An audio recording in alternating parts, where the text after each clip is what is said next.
brought one of the most memorable achievements, a treaty signed by the Soviet Union and most of the nations of the world to end the testing of nuclear weapons in the atmosphere. By this time, both countries, of course, had more than enough such weapons to annihilate each other. But the reduction of nuclear pollution of the atmosphere and the symbol which the treaty represented of future pathways to peace made the address of President Kennedy on this occasion a message of hope. Now, for the first time in many years, the path of peace may be open. No one can be certain what the future will bring. No one can say whether the time has come for an easing of the struggle. But history and our own conscience will judge us harshly if we do not now make every effort to test our hopes by action. And this is the place to begin. According to the ancient Chinese proverb, a journey of 1,000 miles must begin with a single step. My fellow Americans, let us take that first step. Let us, if we can, step back from the shadows of war and seek out the way of peace.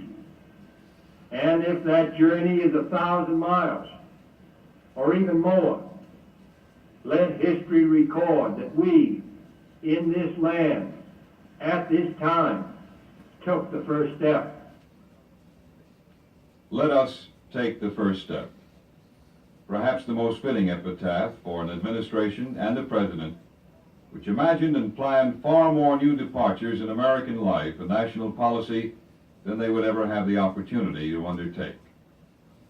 And of those in which the first step was in fact taken, the first step towards nuclear disarmament, the first great steps towards genuine equality of all Americans in our national life, the first steps along so many broad avenues of this nation's destiny, the second, the third, and the final steps would have to be left to other leaders and to the American people themselves.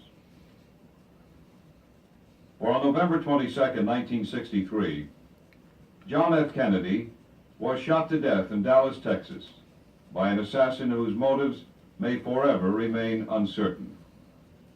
As a leader of Americans, his career ended on that day, but in the gallery of great leaders whose vision, eloquence, and inspiring example shaped the minds and imaginations of the American people, his career had only begun.